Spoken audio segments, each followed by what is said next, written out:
Okay, pumunta naman tayo sa usapin ng termination ng isang empleyado.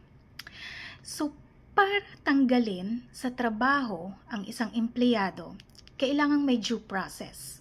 Okay? Meron tayong tinatawag na substantive due process at meron din tayong tinatawag na procedural due process.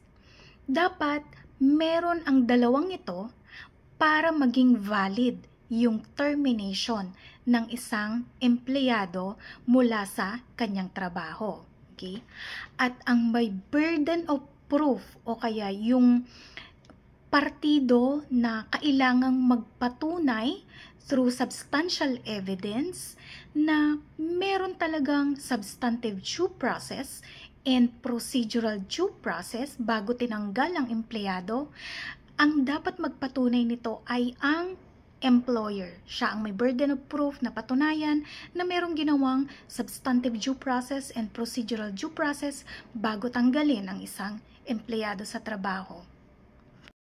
Okay, so pumunta muna tayo sa procedural due process. Ano nga ba yung nakasaad sa batas na procedure bago tanggalin ang isang empleyado sa trabaho? Okay, number 1, first written notice. Ito yung popularly called as NTE sa mga private companies, notice to explain. Okay? Dito sa first written notice na isa-serve sa empleyado, dapat naglalaman ito ng specific causes or grounds for termination against them. Ito yung yung mga violation, yung company policy na violate ng empleyado, yon, specific causes or basihan ng allegation sa laban sa empleyado. Okay? Nakalagay din dito sa first written notice yung directive na dapat mag-explain or mag-submit ng written explanation ang empleyado within a reasonable period. Okay, pumunta tayo dun sa term na reasonable period. Yung reasonable period under the rules, ito yung every kind na assistance ng management na ibibigay niya sa empleyado para makapag-prepare sa employee sa kanyang depensa. Okay, yun yung reasonable opportunity. Ibig sabihin nito, hindi dapat bumaba sa 5 calendar days mula noong iserve mo yung first written notice sa empleyado para siya mabigyan ng opportunity na mapag-aralan yung aligasyon laban sa kanya, yung inaakusa laban sa kanya, para makakonsulta rin siya ng assistance mula sa union official o kaya sa lawyer kung meron man, makagather siya ng mga ebidensya o kaya data or information para mas lalo pang mapagtibay yung kanyang depensa laban dun sa inaakusa sa kanya o sinasabi ng employer na violation niya.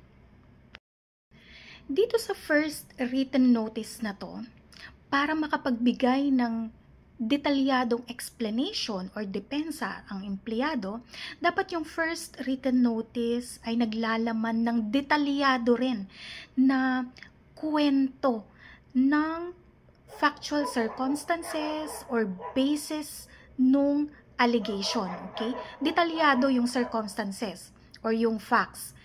Yung general description ng allegation ay hindi enough, hindi sapat. Okay? So, dapat detalyado. Para kang nagkukwento ng pangyayari na nag-lead doon sa sinasabi mong violation ng empleyado. Okay? So, importante, may date. Kung kaya mong makapag-provide ng time, bigay mo yung time, yung lugar, sino yung mga witnesses, ano yung nangyari o ano yung nakita ng mga witnesses na pangyayari. Kung merong CCTV footage, pwede mong ilahad doon sa first written notice. Basta para kang nagkukwento, detalyado dapat.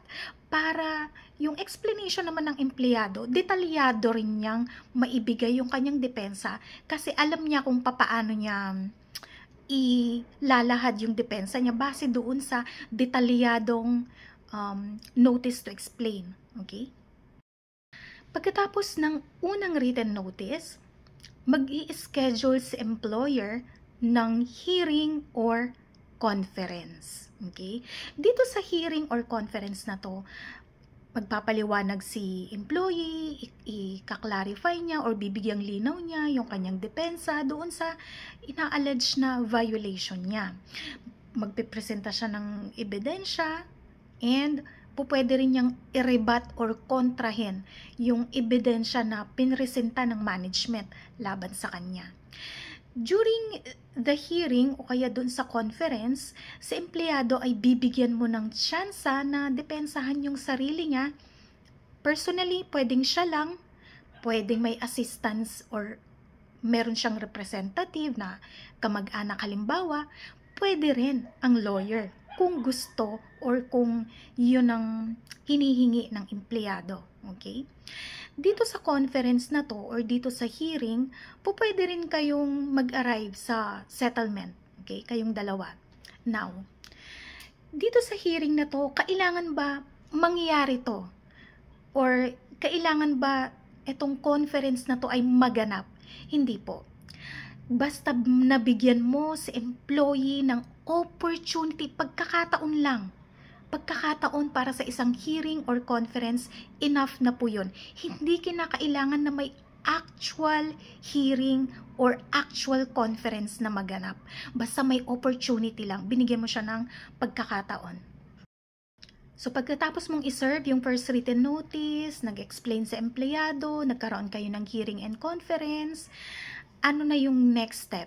Ito na yung last notice or yung tinatawag na second notice. Dito na nakalagay ngayon yung decision ng management whether to terminate the employee or to merely suspend the employee. Okay?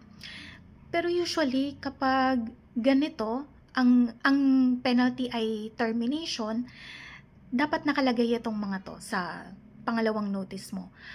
Yung lahat ng circumstances na involving the charge laban doon sa empleyado na kinonsider mo para mag-arrive ka sa iyong resolution or decision.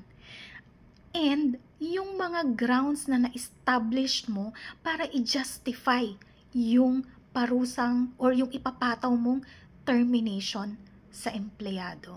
So, dapat meron yung mga yon. So, in short, etong procedural due process ay tinatawag din nating two notice rule and a hearing. Ibig sabihin, dalawang written notices. Yung first written notice na isa-serve mo and then may second notice, ito yung decision. Yung first notice, yung NTE or notice to explain. And isang hearing in between those notices. So, two notices and a hearing. And kapag hindi mo nasunod yung procedural due process, okay, pwede kasing mangyari na valid yung pagtanggal mo sa empleyado, yung substantive due process na sunod mo. So, meron ka talagang reasonable grounds para tanggalin sa trabaho ang empleyado pero hindi mo nasunod itong procedural due process. Ano ang magiging cause of action or anong ipapataw ng korte sa'yo? Well, kapag hindi mo nasunod yung procedural due process, pwede kang magbayad or pagbabayarin ka ng danyos sa empleyado. Okay? Nominal damages ang tawag doon. Magkano? 30,000 pesos. Okay, babayaran mo itong danyos na to sa empleyado kasi na-violate mo yung kanyang right to procedural due process sa termination ng kanyang employment. Okay. Pero kung ito lang naman yung na-violate mo, yung procedural due process, yung substantive due process naman nasunod mo, ano ba yung substantive due process?